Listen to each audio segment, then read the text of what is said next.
वित्त मंत्री निर्मला सीतारमण कल मोदी सरकार के दूसरे कार्यकाल का पहला बजट लोकसभा में पेश करेंगे। बजट से पहले सुबह 10 बजे मोदी कैबिनेट की बैठक होगी। बजट में इस बार ईमानदार टैक्स चुकाने वालों को सम्मानित करने का सुझाव संसद में पेश किया गया, जिसमें शहर के 10 बड़े टैक्स पेयर्स को सम्मानित किया जाएगा। बजट पेश करने से एक दिन पहले सरकार ने पहले राज्यसभा और फिर लोकसभा में आर्थिक सर्वे पेश किया है। इस आर्थिक सर्वे में देश की जीडीपी 2019-20 में महज 7% के करीब रहने की उम्मीद जताई है। आर्थिक सर्वे में बताया कि देश का वित्तीय घाटा 5.8% तक जा सकता है, जबकि पिछले साल ये आंकड़ा 6.4% पर था। आर्थिक सर्वे में यह भी कहा गया कि 2025 तक 5 ट्रिलियन की अर्थव्यवस्था बनाने के लिए सालाना 8% की जीडीपी बरकरार रखनी होगी। पीएम नरेंद्र मोदी ने बीजेपी के SC/ST सांसदों को फिट रहने की नसीहत दी है। उन्होंने 40 साल से ज्यादा उम्र के सांसदों को नियमित स्वास्थ्य जांच कराने को कहा है। पीएम मोदी ने गुरुवार को बीजेपी के ST और SC के सांसदों की बैठक में सांसदों को ये नसीहत दी। पीएम ने बैठक में कहा, राष्ट्रीय सेवा के लिए स्वस्थ शरीर जरूरी है।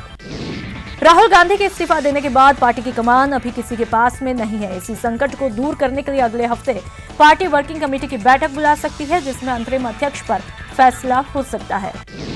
कांग्रेस की इस बैठक में राहुल गांधी का इस्तीफा स्वीकार किया जाएगा, जिसमें पहले अस्थायी अध्यक्ष चुना जाएगा और बाद में पूर्णकालिक अध्यक्ष के चुनाव के लिए बात होगी। कांग्रेस अध्यक्ष पद पर इस्तीफे पर राहुल गांधी ने कहा कि मुझे जो कहना था वो मैंने कल कह दिया। साथ ही उन्होंने कहा, जैसे पिछले 5 साल तक लड़ा, उससे 10 गुनी ताकत से आगे की लड़ाई लड़ूंगा। राहुल गांधी के कांग्रेस अध्यक्ष पद पर से इस्तीफे देने के बाद कांग्रेस में हाहाकार मचा हुआ है। कर्नाटक सरकार में मंत्री डी शिवकुमार ने कहा, बिना गांधी फैमिली के कांग्रेस एकजुट नहीं रह सकती। साथ ही बिना कांग्रेस के देश को एकजुट नहीं रखा जा सकता है। राहुल गांधी के इस्तीफे पर उनकी बहन और महासचिव प्रियंका गांधी वाड्रा ने ट्वीट करके कहा कि कुछ ही लोगों में यह साहस होता है जो कि राहुल आपने लिया, आपके निर्णय का सम्मान है। राहुल गांधी के इस्तीफे के बाद हरीश रावत ने भी कांग्रेस महासचिव के पद से इस्तीफा दे दिया है। ट्विटर पर पोस्ट किया और अपने इस्तीफे में हरीश रावत ने असम में पार्टी के खराब प्रदर्शन को अपने इस्तीफे की वजह बताई है। राष्ट्रीय स्वयंसेवक संघ से जुड़े मानहानि मामले में कांग्रेस नेता राहुल गांधी को अग्रिम जमानत मिल गई है। मुंबई की शिवड़ी कोर्ट ने 15,000 के निजी मुचलके पर उन्हें जमानत दी है। राहुल गांधी को भले ही शिवड़ी कोर्ट से जमानत मिल गई है, लेकिन इस महीने उन्हें 4 और मामलों में देश के अलग अलग कोर्ट में पेश होना है। अगली सुनवाई 6 जुलाई को पटना हाई कोर्ट में पेशी होनी है।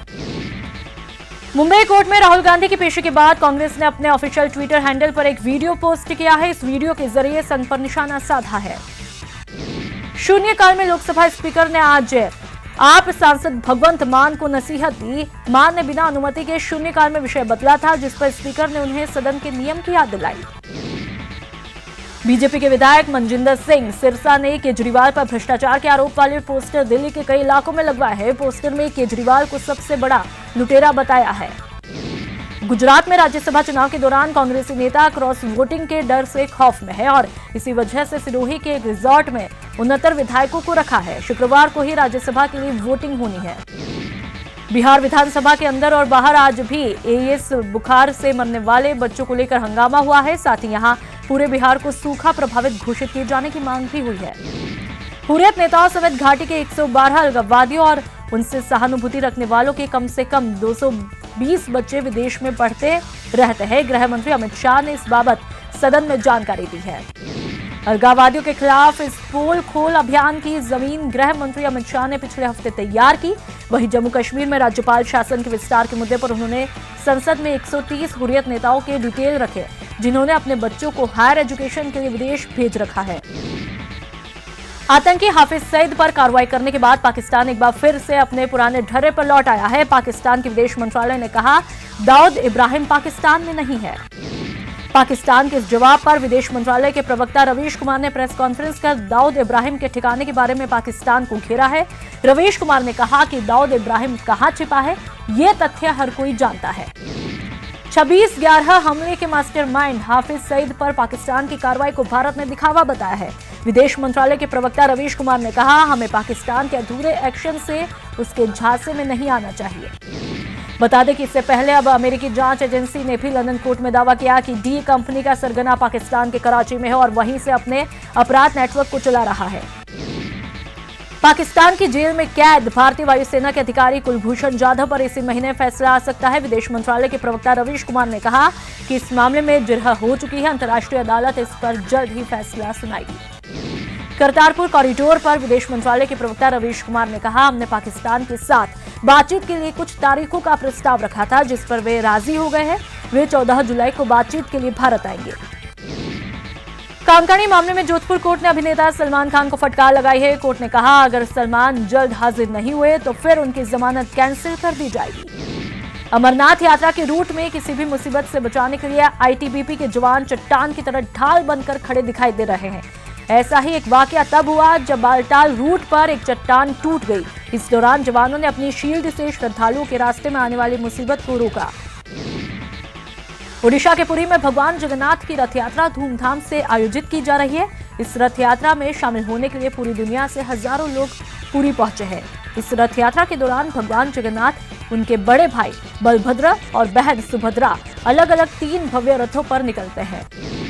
गुजरात के अहमदाबाद में भी 142वीं जगन्नाथ रथ यात्रा धूमधाम से आयोजित की जा रही है।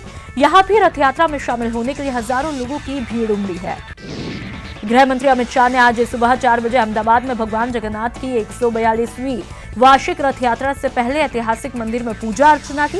इस दौरान उनकी पत्नी सोनल शाह भी मंगला आरती में शामिल हुई। पश्चिम बंगाल की सीएम ममता बनर्जी ने भी आज कोलकाता के इस्कॉन मंदिर में भगवान जगन्नाथ की पूजा अर्चना की। इससे पहले उन्होंने ट्वीट कर लोगों को जगन्नाथ पूजा के इस मौके पर बधाई दी थी। टीएमसी सांसद नुसरत जहां ने आज कोलकाता में भगवान जगन्नाथ की रथ यात्रा में शिरकत की। श्री कृष्ण भक्ति के प्रचार की international society for Krishna consciousness यानी कि इस्कॉन ने नुसरत को भगवान जगन्नाथ की रथ यात्रा में शामिल होने का न्योता दिया था। पश्चिम बंगाल में टीएमसी नेता और आसनसोल के मेयर जितेंद्र तिवारी ने 22 रथ यात्रा क्लबों को 25-25 हजार का अनुदान दिया है, जिसमें इस्कॉन मंदिर की आसनसोल शाखा भी शामिल है। बुधवार रात को सोशल मीडिया के सबसे लोकप्रिय प्लेटफॉर्म फेसबुक, व्हाट्सएप और इंस्टाग्राम पर करीब 9 घंटे तक सन्नाटा छाया रहा, क्योंकि रात करीब 8:30 बजे से इन सोशल मीडिया प्लेटफॉर्म पर लोग वीडियो और तस्वीरें शेयर नहीं कर पा रहे थे। चारा घोटाला मामले में राजद अध्यक्ष लालू प्रसाद की बेल पर शुक्रवार को सुनवाई होगी। झारखंड हाईकोर्ट में इस मामले की सुनवाई होगी। इस मामले में सीबीआई ने अदालत में अपना जवाब दायर किया है। मध्य प्रदेश के इंदौर से बीजेपी के विधायक आकाश विजयवर्गीय को पार्टी ने कारण बताओ नोटिस भेजा है। ये नोटिस इंदौर नगर निगम के कर्मचारियों से दुर्व्यवहार करने और एक अधिकारी को क्रिकेट बैट से पीटने के मामले में भेजा है।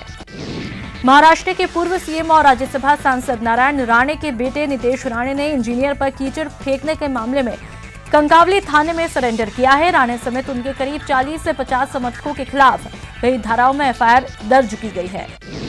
नेताओं की दादागिरी पर राज्य मानवाधिकार आयोग सख्त हुआ है। आयोग ने भवानी राजावत और मदन दिलावर के मामले पर एसपी कोटा शहर और नागौर एसपी से रिपोर्ट मांगी है। यूपी के सीएम योगी आदित्यनाथ ने लखनऊ के लोक भवन ऑडिटोरियम में मुख्यमंत्री हेल्पलाइन सेवा का शुभारंभ किया। सीएम हेल्पलाइन नंबर 1076 पर शिकायतकर्ता फोन से शिकायत दर्ज करा पाएंगे। जयपुर के शास्त्री नगर में 7 साल की बच्ची से रेप के मामले में आरोपी को पुलिस अभी तक गिरफ्तार नहीं कर पाई है और इस वजह से पूरे इलाके में अब भी तनाव बरकरार है। प्रशासन ने कल सुबह 10 बजे तक के लिए इंटरनेट सेवा पर पाबंदी बढ़ा दी है। वहीं प्रदेश सरकार भी इस मामले पर काफी गंभीर दिखाई दे रही है। मुख्यमंत्री अशोक गहलोत ने दिल्ली से लौटते ही शास्त्री नगर दुष्कर्म मामले में बैठक ली, जिसमें सीएम ने अब तक की कार्रवाई का अधिकारियों से फीडबैक लिया। अलवर के शिवाजी पार्क इलाके में एक दुकानदार का पैसे के लेन देन को लेकर के एक युवक से विवाद हुआ, जिसके बाद दुकानदार गुस्से में इतना आग बबूला हुआ कि उसने युवक की चप्पलों से धुनाई की। जोधपुर में पुलिस ने ग्रामीण इलाकों में कार्रवाई करते हुए 5 सटोरियों को गिरफ्तार किया है। ये लोग वर्ल्ड कप मैच में सट्टा खेल रहे थे। जयपुर विकास प्राधिकरण प्रवर्तन दस्ते ने आज बड़ी कार्रवाई करते हुए जयसिंहपुरा में करीब 30 से 40 बीघा सरकारी भूमि पर अवैध कॉलोनी बसाने पर कार्रवाई की। साथ ही जोन 4 में 10 दुकानों के कुछ हिस्से को भी जेसीबी से ध्वस्त किया। जयपुर के शाहपुरा में कुछ युवकों ने अपने दोस्त का जन्मदिन फिल्मी स्टाइल में मनाते हुए देशी पिस्टल से हवाई फायर किए, जिसका वीडियो सोशल मीडिया पर वायरल हुआ। इस मामले में शाहपुरा पुलिस ने एक आरोपी को गिरफ्तार किया है। अलवर के भिवाड़ी में पुलिस की सतर्कता की वजह से एटीएम लूट की बड़ी वारदात होने से बच गई। बता दें कि डीटीओ ऑफिस के पास नकाबपोश बदमाशों ने पीएनबी बैंक के एटीएम को उखाड़ लिया और एटीएम को ले जाने लगे। राजसमंद के राजकीय आदर्श उच्च माध्यमिक विद्यालय में विद्युत उपकरणों में आज अचानक आग लगी, जिसके चलते भगदड़ मची। विद्यालय में मौजूद शिक्षकों ने सूझबूझ से बच्चों को सुरक्षित स्थान पर पहुंचाया।